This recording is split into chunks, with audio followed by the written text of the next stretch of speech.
Laura del Conseil de classe. Encore sonado, hermano. T'étais pas prêt celle-ci, je l'avais pas prévenu. Salut les amis, salut David. Le mot flow, salut les Alors on copains. s'installe tranquillement, on va parler aujourd'hui, on va du côté du Chablais à Exactement. monter les sangliers. En montgolfière, on l'avait dit, on était allé en hélico la dernière fois. Là, Ce en coup-ci, montgolfière. Montgolfière, voilà, le ballon a vu. Dans les jardins de Double Peace. Très bien, exactement. Voilà. Et qui partage un petit peu, il a fait un petit pull house pour Besrat Temelso. On en parlera tout à l'heure. Une petite Mais en mention. tout cas, allez, montez-en. On va parler bien sûr de leur saison, de la saison passée. Ils terminent avec un bilan de 10 victoires, 14 défaites, 5e place, en mode montagne russe. T'as des victoires contre Massagno, t'as des défaites contre tu ne sais pas qui, contre Nyon, je crois, qu'ils empaument une, je me rappelle plus. Mais oui, pas belle. t'as des matchs un petit peu sales et des trucs où tu te dis waouh. Et en fait, toute la saison, elle est comme ça. Ouais, les montagnes, Enfin, comme ça, ouais, plutôt. les montagnes russes. Alors, après, on comparait un petit peu avec d'autres équipes qui ont eu des situations aggravantes, un petit peu. Le Covid, t'as eu Trent Weaver, l'Américain, qui était là et puis qui est reparti parce qu'il t'a pu laisser de On signe en de parlera vie. tout à l'heure, il est dans une des catégories. Il est dans d'ailleurs. une des petites catégories. Mais au final, ça ressemblait quand même à la saison galère. Ouais. Et t'es allé faire des choses pas trop dégueulasses. Mais ouais, les montagnes russes, t'en prends, je crois, 47. Alors attends, je regarde un petit peu mes petites notes. En C'est ça. Patrick Baumann, bah oui, c'est le match qu'on avait C'est commenté pour, Au pommier. au pommier face au Lyon de Genève. Après une superbe première mi-temps. Tu t'écroules en deuxième. C'est ça, en zone, tu les casses en première et la deuxième, Il n'y a physiquement. plus personne. T'emmènes aussi peut-être trop Edwards à l'époque, je me rappelle, qui était à ce moment-là. Il était un peu. Il venait de renaître de ses cendres et il commençait tout doucement à repartir. Oh, allez, il est reparti très vite Il est derrière. reparti très Non, vite. mais toute la saison, c'est Il y un avait peu eu ce comme gros ça. dunk, tu te rappelles, qu'il oui, avait la mis en pastille transition qu'il nous d'ailleurs, avait que, envoyé. Oui, que nous nous avait pas catché. Keymotion. malheureusement, C'est ok. Keymotion. Ah, c'est vrai que ça aurait été. Il aurait été dans le top 10. C'est Mais sûr. la saison, effectivement, elle est comme ça, on le disait. T'as plein de choses un petit peu surprenantes dans cet effectif. Déjà des mouvements. Alors tu l'as dit, Trent Weaver. Alors on le faisait pas, on faisait, vous savez, nos 5 points avec les tops, les flops au bout d'un moment. Comme on est en train d'en parler, Trent Weaver, moi je l'ai mis en flop. Oh, bah vas-y, allez, sors le sécateur et des deux Parce boîtes. que, parce que ce garçon-là, bah, c'est pas possible. Il est parti d'après les informations qu'on a.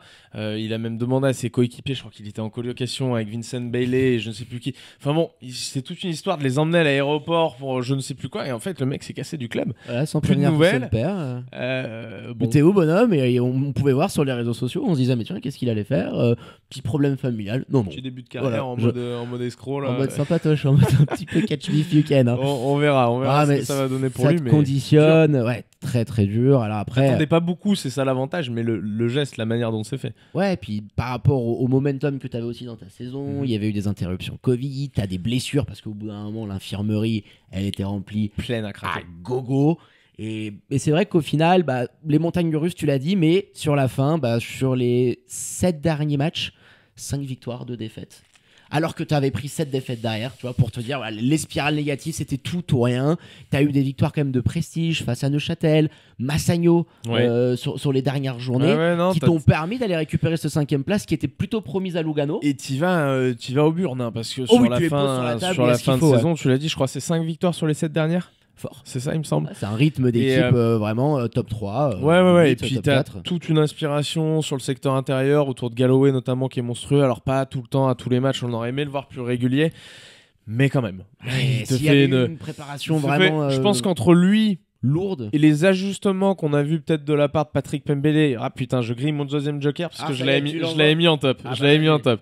Mais Patrick Pembele sur cette fin de saison, parce que toute la saison, nous, on l'a lynché un petit peu dans le podcast en disant que c'était pas suffisant, et je le pense encore, hein, que c'était pas suffisant sur les sorties de time-out, qu'on voyait pas les Il mêmes doit choses. évoluer, il est jeune Mais aussi. alors, bien sûr. Mais on avait déjà vu de belles choses, c'est pour C'est ça qu'on ça, était ouais. exigeant. Forcément. C'est normal. Et la saison prochaine, vu comment l'effectif est construit, on en parlera on de le ça sera plus peut-être tard. encore plus. Hein. Ça sera, ça pourrait être cool pour lui. Mais ce qu'il va nous faire sur la fin de saison, C'est avec costaud. des progrès, on l'a vu dans le jeu, sur ce qui se passait sur le parquet, avec un choix clair par rapport à ce qu'il voulait faire au début. Au début de l'année, on l'avait eu au téléphone, c'était moi je veux switcher sur tous les écrans, etc. Bon, mais il a pas pu. Non. Il a dû s'adapter un petit peu. Après, il voulait s'est la 4e traîné. place, il finit 5e. Échec, Ouais. la saison globalement, mais dans cette saison un petit peu d'échec. Alors échec, quand tu vois toutes les Relatif, crasses qu'ils ouais. ont, tu vas parler du Covid, ils ont eu un nombre de blessures, mais c'est hallucinant. Ouais, Modèle tout en âge, Brunel, ouais, qui se pète de partout. le doigt, Vincent et puis- Bailey, enfin, qui fait Sur une le saison poste énorme, 4, mais à un qui moment te fait trop mal. donné, ils étaient clairement démunis et ça leur a vraiment coûté cher, notamment, je me rappelle, le match Costaud contre Lugano. D'aller te la chercher avec si peu de avec si peu de choses convaincantes, je dirais, sur le début de saison, sur les 2 premiers tiers de la saison. Tu vas vraiment la chercher dans le sprint final et en montrant de belles choses de la part de Patrick Pembele. Donc, C'est pour ça que je le mets dans ce top. Oui, bah moi j'ai hésité aussi, alors je te donnerai le mien après, mais pour revenir sur Double P, c'est vrai qu'on apprécie aussi le personnage, mais comme je te le disais il y a quelques minutes en arrière, ça ressemblait tout de la saison galère. Quand tu vois ce qu'a pu faire Boncourt, quand tu vois ce qu'ont pu faire également, je vais y arriver, Lugano, en plus avec le contexte dans lequel a été fait le mercato, on y reviendra un petit peu plus tard. Bah ouais, chapeau bas, parce que t'aurais pu faire une saison un petit peu pourrie, t'es allé les chercher sur la fin en proposant un petit peu quelque chose. Alors en playoff, t'as ce sweep face à Neuchâtel où t'en prends une énorme au match aller. T'en prends 2 belles. Hein. Ouais, au retour, je crois, non, t'en prends 14. Ouais, t'en prends avec un gros match de Galloway. Ça commence à faire. Ouais, ça commence à faire, mais il y avait un écart aussi de talent qui a fait que. Oui, Galloway est énorme sur ce match, exact. Monstrueux Galloway. Donc, non, je comprends que Double P, en plus, il a été prolongé dans la saison. Rappelons-le, à un moment où tu étais sur la spirale de 6 ou 7 défaites de suite, c'était aussi un signe fort qu'envoyaient les dirigeants du club. Bon, bah, on veut construire avec toi sur du long terme. Tu es serein sur ton avenir, fais progresser l'équipe, et c'est ce qui s'est passé. Donc bravo à eux, parce que la stabilité aussi paye. Et ça en est vraiment le pur exemple. Ouais, c'est le pur exemple. Là, il est rejoint, alors on en parle enfin, par Besrat Temelso. Dans le petit pool house, on le disait. Voilà, il a sa petite dans la chambre de bonne. La chambre de bonne avec la petite piscine à côté, quand même. Mais superbe duo, parce que c'est des gars. Patrick Pembele, il a eu une grosse hype derrière lui quand il est passé de ce poste d'adjoint à coach, parce qu'on a tout de suite vu des bonnes choses. Oui. Puis après, il a des limites aussi dont on s'est aperçu au fur et à mesure du temps. Il a même pas 30 ans, rappelons-le. Mais c'est ça, c'est dingue. Et Besrat Temelso, c'est jeune aussi. Ça vient, là, en parlant de hype, le mec te fait une saison en tant qu'assistant, certes, mais quand tu vas discuter avec des Romain Gaspo, avec les dirigeants d'Elphi, qui te disent tous, le mec, c'est un acharné de travail. Donc forcément, même s'il peut y avoir des limites tactiques, etc., parce qu'il a commencé il y a 2 ans, 2-3 ans, il me semble pas plus. Oui, je crois qu'il est sur sa 2e ou 3e année de. Quand tu bosses, tu peux forcément arriver à quelque chose. Donc, bien ce duo, j'ai hâte de voir l'année prochaine. Hâte de voir, parce qu'on sait qu'en plus ils sont de la même année d'âge, ils s'entendent très bien en dehors de ça, donc je pense que ça a aussi facilité les négociations. Non, attends, Temelso, il a été du côté des Foxes, il a eu deux Sarzin, notre ami Randoald, pour apprendre, la Romain Gaspo, en Coupe d'Europe en plus, je vais y arriver, Romain dans les podcasts nous le disait, sur les analyses vidéo, les scouting qu'il fallait faire, il est vraiment bon là-dedans, il est présent, il est allé vraiment pondre des trucs costauds. C'est ça, t'es allé l'arracher, il y a eu une lutte avec Neuchâtel, on sait que c'était un mec qui a Neuchâtel était demandé, voilà, là il retourne chez les garçons, et puis sachant que Double P, on aime ce qu'il faisait, on aime la patte, l'idée de jeu qui peut être derrière. Il était tout seul, alors il avait un assistant, il y avait des bénévoles, là il a vraiment quelqu'un qui a un contrat pro.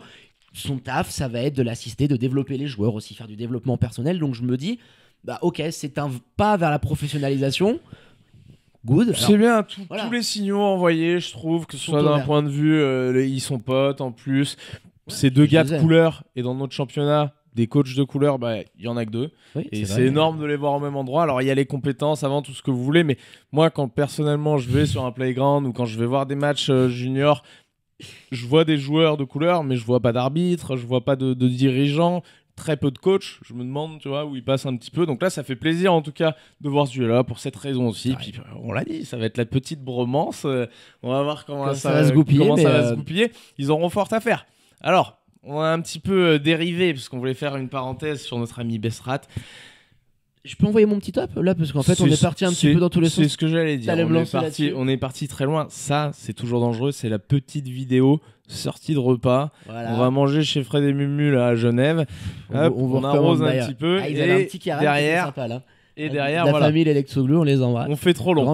Alors on enchaîne. Tu veux aller par quoi? Top ou flop? Mon top. Ouais, parce que t'as envoyé le tien avec. J'ai envoyé mon top et mon flop. C'est à toi. J'avais beaucoup hésité avec lui, mais un petit peu d'une manière aussi pour service et prestations et service rendu à la nation, mon Chad Timberlake, qui nous a fait une saison encore une fois de très très haut niveau. Je crois que c'est le 6 ou 7e meilleur scoreur sur les playoffs. Puis dans la saison régulière, c'est pas mal non plus. Dernière saison en carrière, on sait qu'il arrête, il raccroche les crampons, non, les Kobe, parce que je crois qu'il joue avec des Kobe. Il ne nouera plus les lacets. Très bien dit. Il y a de grandes chances qu'il puisse aussi se reconvertir en tant qu'adjoint. grande probabilité Beaucoup, même qu'il reste en SBL. On vous l'annoncera d'ici peu. LCM Bombe en préparation. À Union Neuchâtel, grande probabilité. Allez hop, c'est On cadeau. leur fait tout tomber, les pauvres. Ils sont pas très actifs pour l'instant. Non, mais oui, bien sûr. C'était un secret de Polichinelle. Non, mais c'est fort ce qu'il a fait parce qu'il a été énorme. Malgré aussi la fatigue qu'il peut y avoir, l'usure, c'est ça, je crois, 6e saison en Suisse. Ça a été un vrai leader sur le terrain, sur cette fin de championnat où tu fais un 5-2. Il est monstrueux. Pour tout ce qu'on voit pas à l'écran et qu'il apporte aussi à côté dans l'environnement d'un club. Et on l'a vu à monter, on le verra sans doute à Union Neuchâtel puisque le deal est apparemment fait, en tout cas c'est les infos qu'on a. L'Exorcist, voilà, exactement. Très content pour Chad Timberlake parce que voilà, c'est un gars qui a marqué l'histoire du championnat, qui va pérenniser un petit peu cette aventure-là. Alors peut-être même qui jouera. Je suis pas sûr qu'il soit à l'abri de nous faire un petit deal un petit peu comme ça alors qu'il avait annoncé une retraite. Peut-être même assistant joueur. Assistant joueur, ouais. Je crois que il y a des chances en tout cas. Si tu prends un gars comme ça, à mon avis, tu te dis à la place de Neuchâtel, bon, on sait jamais. Pourquoi pas. Taulier là pour nos mains tremblantes. Mais enfin, ce qu'il a fait aussi sur beaucoup de matchs, l'intelligence, il est quand même très smooth. Il a vraiment eu des éclats par moment où pendant 3-4 minutes, tu te dis waouh, c'est quand même qu'il parle de Michael.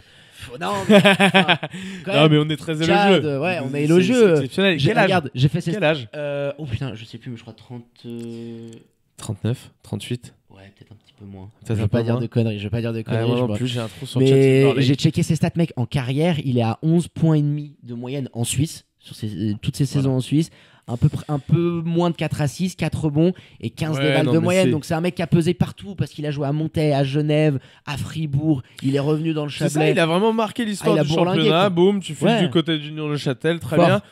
On passe à ton flop quand même. Ouh là là. Parce que j'ai balancé mes weapons, c'est à ton tour d'envoyer là. Et puis parce que t'en as un sapin. Je l'ai envoyé, j'ai mis Trent Weaver, je l'ai annoncé tout à l'heure. Ah ouais, je pensais qu'il y avait. J'avais mis autre chose sur les notes. Ah oui, j'en parlerai aussi, mais vas-y, je te laisse aller avec ton flop. Allez, je prends le mien et puis on se garde ce quoi on est en train de penser pour plus tard. Ça me fait un petit peu mal, mais pour moi ça va être Achille Spadon. Parce que c'était un petit peu... J'en ai beaucoup des chouchous, mais j'ai vraiment adoré, parce qu'on l'a aussi beaucoup suivi sur les dernières années. Et là, il a sa chance, le contexte fait que il avait du ballon plein les mains, et la manière dont ça s'est fini, les échos qu'on a pu aussi un petit peu avoir derrière, je trouve que c'était pas trop cool. Va falloir voir comment ça va se goupiller. Entre Trent Weaver et lui, ils sont quand même bien agacés au niveau vraiment de chance parce que des phénomènes de foire là pour les 24 sortir. mars, LCM Bombe, et officiellement, ils se sentaient plus sur la même longueur d'onde. Alors il y avait l'arrivée de Thomas Salman en provenance de Sion, pardon. Patrick Pembele m'avait dit que ça avait pas du tout, c'était pas ça, même pas ça le problème, visiblement, en tout cas, peut-être qu'il l'avait couvert Double P, je sais pas. J'achète pas. Mais t'achètes ou pas? Mais en tout cas, non, t'achètes pas. Laissons sa chance au produit, on dit toujours ça, pourquoi pas. J'essaye une fois, sans grande conviction. Voilà. mais c'est fini en de boudin, tu vois aussi. Voilà, non. Pas derrière. Achille Spadon, c'est con quoi. Achille Spadon, surtout quand t'as une petite hype qui est en train de naître derrière toi comme ça, ne casse pas tout d'un coup. Ouais. Le choix était un petit peu curieux, on a fini pour les tops et les flops. L'autre petit point dont on parlait avant d'évoquer le retour du public, parce qu'à monter, ça pourrait être gros atout. On garde ça pour la fin. Mais en attendant, on parle de la génération 98. On avait fait un article dessus en début de saison. Marlon Kessler, Victor Despont. Ça aurait pu faire un flop aussi. Moki. Oui, ça aurait pu faire un flop, tout à fait. Enfin, Marlon Kessler, mis à part. On n'a pas beaucoup parlé, mais moi j'aime beaucoup notamment ce qu'il apporte qui sauve sur le run, sur la fin. Et défensivement, ce qu'il est capable de faire, je pense que ça peut devenir une option. Sur la fin, on le sent, c'est en train de devenir un autre joueur. T'as envie de lui dire, putain, dommage que la saison ne dure pas 5-6 matchs de plus. Ouais, parce que là, il est monté en puissance, ça c'est clair. Mais ce génération 98, pour tout le reste, a déçu. Et d'ailleurs, ça se voit un petit peu, parce que je vois pas Victor Despont re-signer. Non, alors que t'as eu Clayton Lesan qui vient de signer un contrat. Je vois pas Victor Despont revenir. Et Nelson Moki ne sera pas conservé. Il y avait qui d'autre? Thomas Fricci qui a prolongé quand même. Ouais, Thomas Fricci qui a prolongé parce j'ai pas trouvé bien dans ce qu'il sait faire. Voilà, parce que je le trouve un petit peu unidimensionnel. Alors il doit évoluer et je pense que Double P. Alors oui, c'est sûr que dans ce domaine-là aussi, tu peux te dire voilà, on le garde parce que en sortie de banc, il peut prendre chauffe. 35%. À 35% sur des shoots compliqués. Donc why not? Mais oui, grosse déception parce qu'on en attendait beaucoup plus. Les dirigeants également. C'est vrai que je le disais, ça aurait pu être un flop parce que ça t'a un petit peu plombé aussi ta saison par rapport à certaines ambitions que tu aurais pu avoir parce que Le niveau de tes joueurs suisses. Ouais, quand Clairement. tu vois comment t'as fini, tu te dis mince, si certains de ces mecs-là avaient vraiment été performants au niveau escompté, ouais. tu vois, bah t'aurais peut-être même pu aller titiller une équipe comme Union, ce qui était à la base ce que Double P avait comme ambition. Faut le rappeler quoi. Ouais, bah c'est vite breaké. On en a parlé un tout petit peu, mais pareil, Arthur Edwards, tu tombes sur un loupard là qui fait n'importe quoi, qui est pas capable d'assimiler un système. Flop aussi, je suis en Alors, train de me dire. moi, c'est ce que j'avais mis. C'est l'autre dont j'avais dit que je parlerai. C'est pour ça que la génération 98, d'ailleurs, je l'avais mis en point en dessous. Ouais, C'est Arthur Edwards, parce que tu ne peux pas, quand tu as un joueur comme ça, qui est pas tout le temps dans un bon soir en plus, voire très rarement dans un bon soir, tu peux pas te faire breaker tous tes systèmes. Brunel Tutonda nous avait dit, moi je l'aime bien au Brunel, mais au bout d'un moment, il nous avait dit, ouais, il est un peu wild et tout, mais qu'est-ce qu'il nous apporte ouais, Non, qu'est-ce qui te coûte, quoi. C'était Wild West. Oh, clairement. Non, mais le plus tragique, c'est que, alors, on savait, son profil, il n'avait pas joué depuis longtemps. Quand il arrive, des belles promesses avant. Compliqué en plus avec cette interruption Covid qui avait un petit peu tout chamboulé. Et tu finis avec un mec en sortie de banc en espérant que dans un jour où il est bien luné, il t'en mette quelques-uns. C'est quand même assez ridicule. Après, je te laisserai finir ça, mais je viens de m'en rappeler. Arthur Edwards, c'est quand même le gars qui avait signé, il me semble, à Boncourt, qui s'était jamais pointé en les laissant sans nouvelles. Les Montezans, ils nous ont fait un carton de recrutement l'année dernière. Et c'est un point aussi qu'on voulait évoquer. C'est l'an passé, cette saison, tu la démarres. Transition, Yannick Buté, pour les affaires qu'on connaît, malheureusement. Ouais. Pas belle. Mais transition quand même, qui est dure aussi sur le point de vue de l'image pour le club, etc. Parce que d'être attaché à un personnage avec des affaires comme ça aux fesses, bah, c'est quand même délicat pour un club. Oui, ça te retombe dessus, forcément. Transition, ouais, parlons-en. Réduction de budget, tu fais ton effectif. Moi, c'est ce que je disais à Double P la dernière fois au téléphone. Je suis tellement content de vous voir faire les moves que vous avez fait. On en parlera dans les previews de la saison. Parce que là, ils ont du temps. Parce que l'année dernière, quand je voyais comme des clochos, là, à mendier pour 2-3 joueurs. Sur la toute fin de Mercato, ça faisait de la peine. Alors, t'avais géré la situation. C'est pour ça que Double P en top aussi, ça prend. C'était le club qui avait alimenté notre feuilleton de l'été avec Vevey et notre ami. J'ai oublié son nom, punaise. Nathan Zana. Non, Nathan. Excuse-moi, Nathan. Donc, c'est vrai que ça avait un petit peu tout alimenté. T'avais fait le choix de pas recruter pour avoir la licence, tu t'y prends à la der des der, vraiment le recrutement en last minute. Et au final, Laurent Duchou, il y a Marc Bosser, tout ça, Indrid, Samuel, on les embrasse. Bah, ils ont quand même fait du bon boulot parce que c'était galère. Et là, cette année, bah, ça structure un petit peu mieux. Ils communiquent beaucoup mieux sur les réseaux sociaux. Je pense que c'est un des clubs en hausse. Qui communique le mieux. Donc, à mon avis, ça va générer quelque chose. Depuis un long moment, d'ailleurs. Oui, depuis peut-être même l'époque avant Nixa. Ouais, il y a des choses intéressantes. Là, tu as un recrutement qui va, je pense, être beaucoup plus cohérent, plus réfléchi. Et ça, c'est important parce que je pense que ça va plus coller à ce que Double P veut faire. Tu professionnalises ton staff. Le public va revenir. En somme, on va en attendre beaucoup. Ça aussi, un gros arme. Alors, on l'avait mis dans un point, mais c'était une idée comme ça. Mais le retour du public à monter, si tu as le droit, s'il n'y a pas de jauge, etc. On connaît le repos-yeux. Ouais, le repos-yeux, c'est quelque chose, c'est une ambiance. Ça fait du boucan. Avec l'équipe qu'ils ont fait. Alors, on en parlera dans les previews, on n'en parle pas maintenant. Moi, je voulais juste finir et te poser une petite question. Tiens, on vous la pose à vous aussi d'ailleurs. Dis-moi. Michael Maroto, maillot retiré ou pas à monter? Je crois que tu étais en train de me dire est-ce qu'au pire il sortirait pas de sa retraite? Non, il a signé avec Mérin. Oui, c'est vrai qu'en plus, oui, en LNB, t'as raison. Why not? Après, il avait. C'est quelqu'un qui a aussi. Attention, la saison qu'il nous fait et les playoffs qu'il fait sont fantastiques. sur l'année du titre, c'est quelque chose. À réfléchir, clairement. Tiens, dites-nous en commentaire ce que vous en pensez, mais oui, candidat en tout cas, crédit. Tiens, voilà. Je pense. Vous nous dites aussi, vous nous donnez une petite votation. Vos avis, on va faire une petite votation. Tiens, on va mettre une petite story Instagram, à savoir si le maillot de Mika Maroto est retiré à monter ou puis non. on fera une petite cérémonie. Je me rappelle le retour, on était à monter quand ils étaient revenus avec les fumigènes et tout. C'était exceptionnel. Exceptionnel, très grande époque. Une bise aux dirigeants du BBC Monté, à vous, leurs supporters. Si c'est pas encore fait, on s'abonne à la chaîne YouTube, bien sûr, pour ne manquer aucun conseil de classe. Semaine prochaine, on va à la riveraine. Et il y a des choses à dire là-bas aussi, attention. Attention. En attendant, on vous embrasse les amis, ciao mon pint, à tout bientôt. Ciao mon Flo, ciao les copains.